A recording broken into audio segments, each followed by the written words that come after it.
The system requirements for Battlefield 6, we're gonna start right away with the GPUs, as you can see right here. And if you don't have any of these GPUs that are mentioned, I'm gonna be using Tech Power Up to kind of show you like an equivalent of those GPUs, so you also know if you can run the game or not. Okay, so let's start away with the minimum requirements right here. They are targeting 30 FPS at 1080p low settings, so around 30 FPS. Usually it's between like 30-ish and 40-ish FPS when I do this, right? With the RTX 2060, the RX 5600 XT, or the ARC A380, which is kind of funny there, because like these two cards are literally double the performance of this card. I'm not sure what they're doing here. If we take a look at the ARC 380 right here, as you can see, like it's almost like it is literally double the performance. Right, as you can see, right, 204, so it's 104% more performant than the A380. I think they meant the A580. I think it was a typo,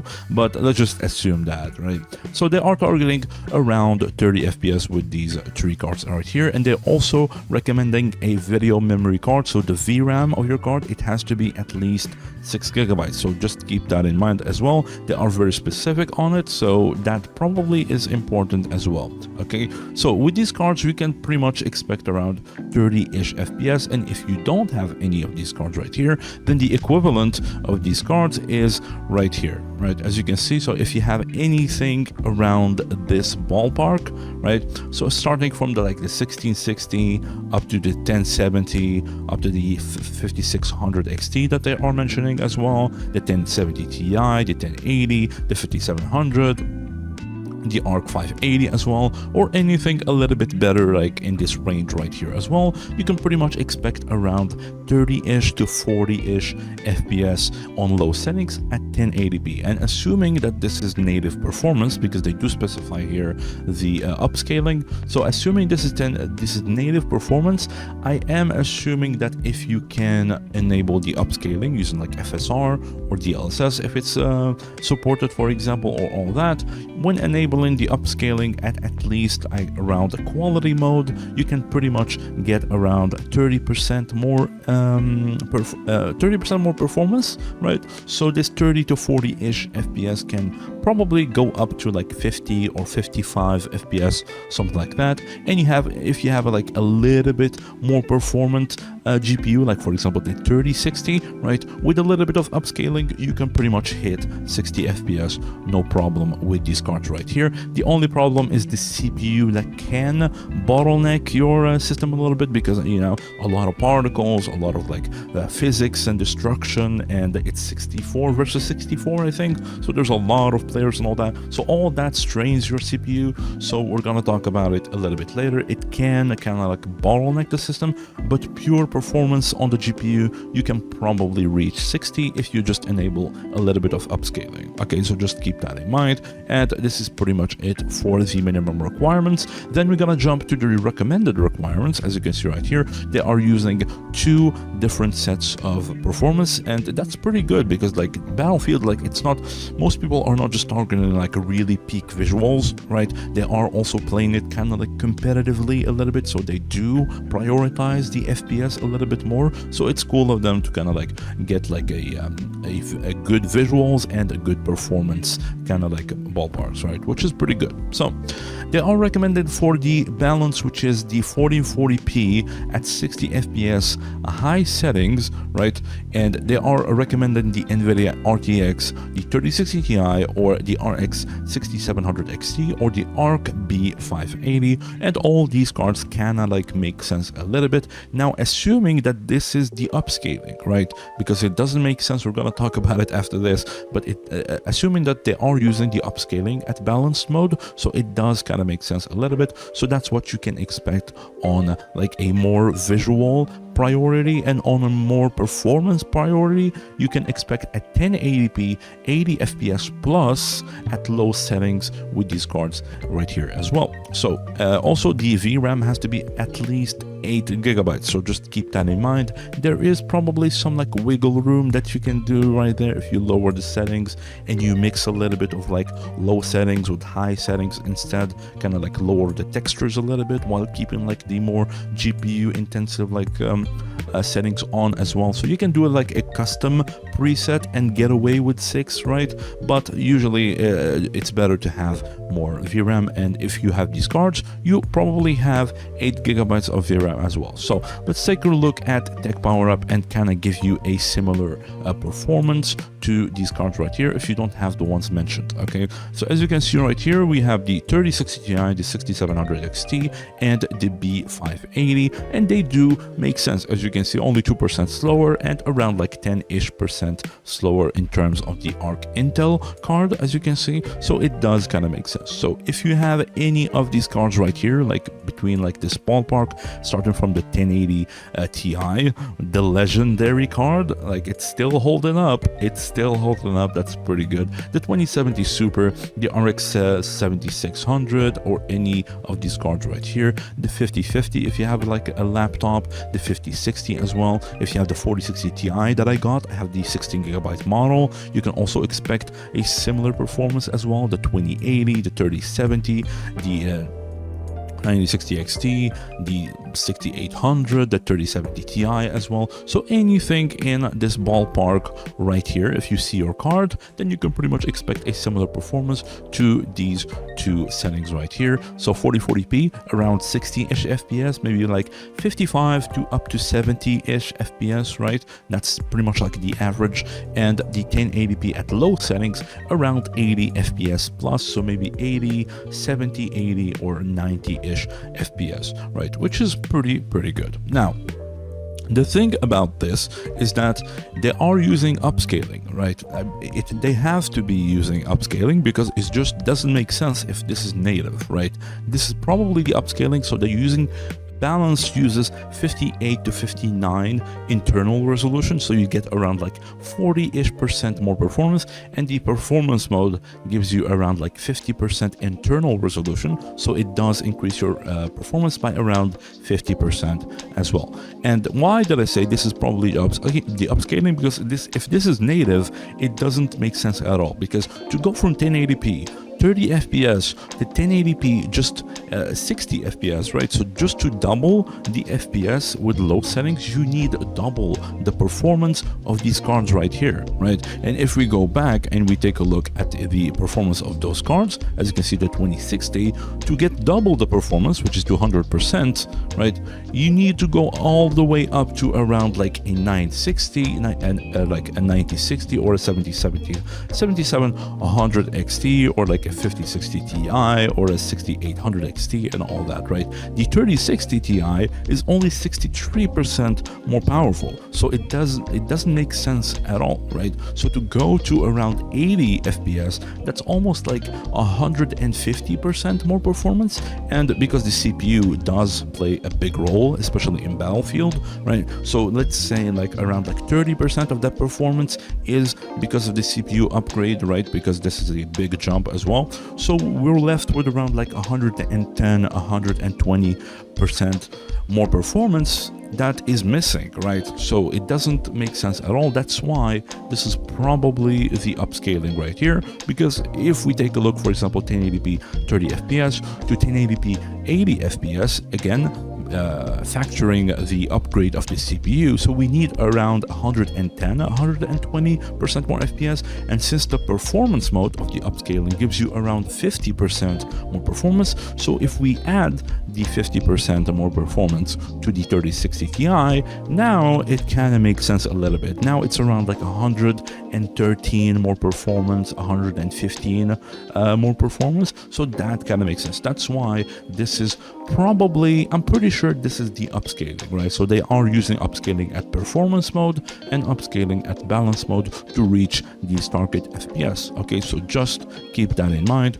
when looking at this system requirement. Okay, so that's pretty much it for the recommended settings and the GPUs. Now, let's jump to the CPUs and the other settings as well. So we have the minimum requirements of the CPU. They're recommended the i5 8400 or the Ryzen 5 2600. So these are pretty like entry level, kind of like mid-range kind of like CPUs. So as long as you have anything within this range right here, so anything with like 6 cores, 6 threads, or 6 cores, 12 threads with like around like 4 speed, like 4 gigahertz speed, maximum speed, right? Something within that range, you should probably be fine with these cards as well. And again, as we said, you can go up to around like 50 to 60 FPS while using upscaling, which is pretty good. And it will probably bottleneck your system.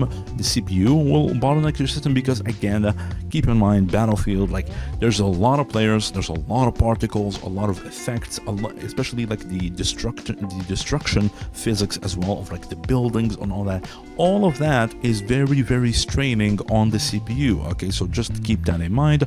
That's why it's kind of like a little bit weird with the CPUs on Battlefield. They usually cause a bottleneck for most systems. Okay, so just keep that in mind. That's a normal thing. Okay, because I mean it's well deserved as well, because the destruction and all that, it looks really, really cool. So just keep in mind and expect that as well.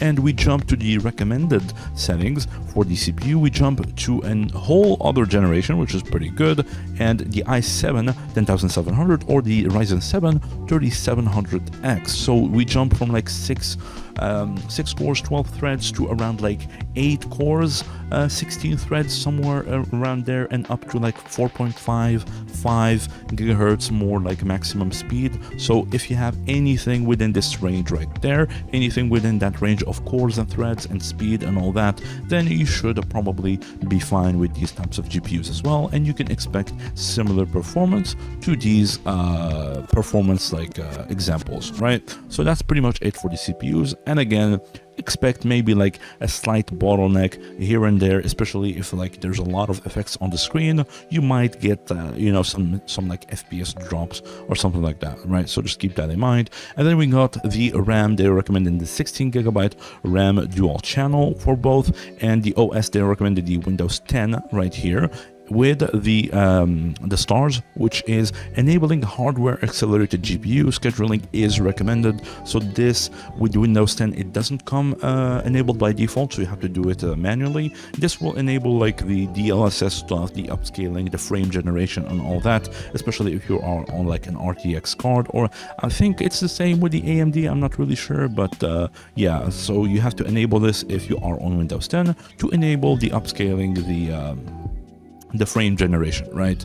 And we go to the recommended, which they are recommending the Windows 10, Windows 11 64-bit. So this comes with this enabled by default, so you don't have to worry about that. The DirectX 12, obviously storage 75 gigs. They are recommending the hard drive, so you can technically run the game on a hard drive, but they do say on the recommended, they are recommending the SSD instead. So having an SSD, obviously it's way better. And this is just an estimate, and it will probably go up as more updates kind of like start to roll in as well. So this is only at the launch of the game, keep that in mind.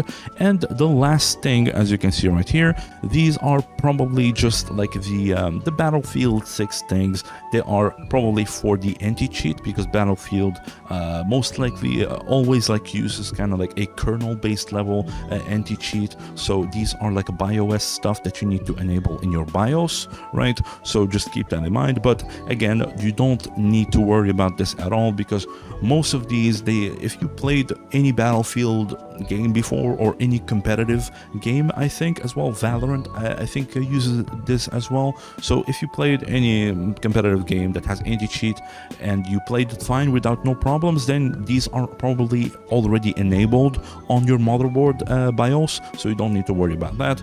And if you have any PC that has been built in the past like 6 years, 7 years, something like that, then these will come enabled by default as well, so you don't really need to worry worry about them. But yeah, it's the TPM 2.0, the UEFI secure boot as well, the HVCI, which is the hypervisor code integrity, the VBS, the virtual based security as well. So all these are just like some anti-cheat stuff that you don't need to worry about. Okay, if you have any errors related to these kind of like keywords, then you can just pretty much Google them. It's very easy to enable in the BIOS. You just restart your PC, F12 or whatever key is your motherboard, right? So just press F12, you go to the BIOS, you enable them, you restart your PC again, and that's it, right? It's pretty easy to do, right? So if you have any issues, just Google them. It's pretty easy, okay?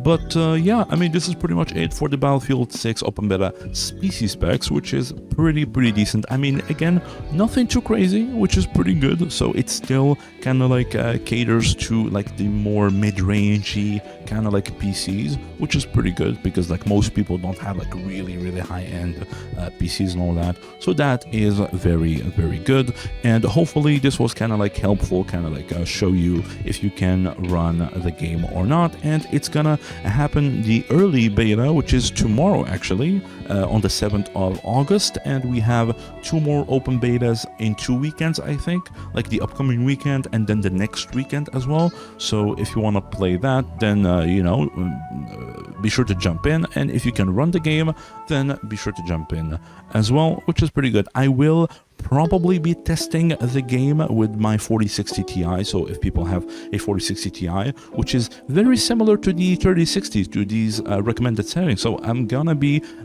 testing these probably when in the test beta and in the open week as well. So if I do have the time, I do have some gigs to run music wise, but hopefully I can find the time and do it, right? Because like I've been looking forward to Battlefield 6. Like it looked really sick on the trailers and on the like the test that they did like a couple days ago as well. It looked really good. So I'm kind of like excited a little bit to kind of like test it out, because they kind of like went back to the core, the original roots of Battlefield 6. It's just the classic Battlefield 6 with portals as well, so you can do like your own servers and all that, so you can tweak settings and everything. You can make it like a hardcore Battlefield or whatever, like the good one, which is pretty good. So yeah, I mean, I'm pretty excited to kind of like play it a little bit and test it out as well. All right, and a quick update for our fellow stalkers, right? So if you've been following the channel a little bit, I'm actually I'm still running and kind of like trying to do, I did a post yesterday, right, about it, and I kind of explained like a quick update. I'm kind of still doing the new player guide for Stalker Gamma, so it is a pretty huge video. I'm actually running the game right now. I'm gonna record even more after this video, right, as you can see right here. Let me just do this. Yeah, as you can see, I'm about to do like the crafting thing and what should you focus on and all that. So yeah, I'm still working on it. I still have to record this last part, right, which is pretty good. And once I'm done with that, I'm gonna edit everything and I will probably post it by around like next week or something, because like there's just so many things to kind of like you know, to talk about, too many chapters. Like it's not just like, oh, here's how to heal yourself and here's how to like craft your weapon or whatever, right? There's like a bunch of, like, each chapter is very small. It's just like each chapter is like around like 30 it's like 3 minutes or like 5 minutes, right? At most maybe like 10 minutes or something like that. So it's not that big, but there's just too many chapters. That's why, like, and the video is gonna be probably like around like I don't know, like 2 hour-ish or 2.5 hours. So it's gonna be a pretty big video, to be honest. So just you know, keep an eye for that. It's probably gonna be by like next week or something like that, and it's gonna be more like a database video. So you watch it once, you save it, and then as you play the game and you need help with something, you can just go back and you can just, you know, you can just go back to the video and watch that specific chapter. So that's how I'm kind of like focusing the video to be, right? So this is just like a quick update. I know it's not related to Battlefield, but just a quick update for the channel for my fellow stalkers, okay? And yeah, that's pretty much it. There's a dog here. Come here, doggy. Where you at? Gotcha. All right. But yeah, that's pretty much it. Hopefully this video was helpful again at Battlefield 6, right? And yeah, if it was helpful, please, as usual, do make sure to subscribe to the channel and give it a like as well. It does really help out. And yeah, keep an eye for probably a Battlefield 6 benchmark video for the 4060 Ti. And yeah, until then, there's a couple of videos that you can click on right here if you're interested. And I'll see you in the next video, okay? Probably on Battlefield 6 and Stalker Gamma as well.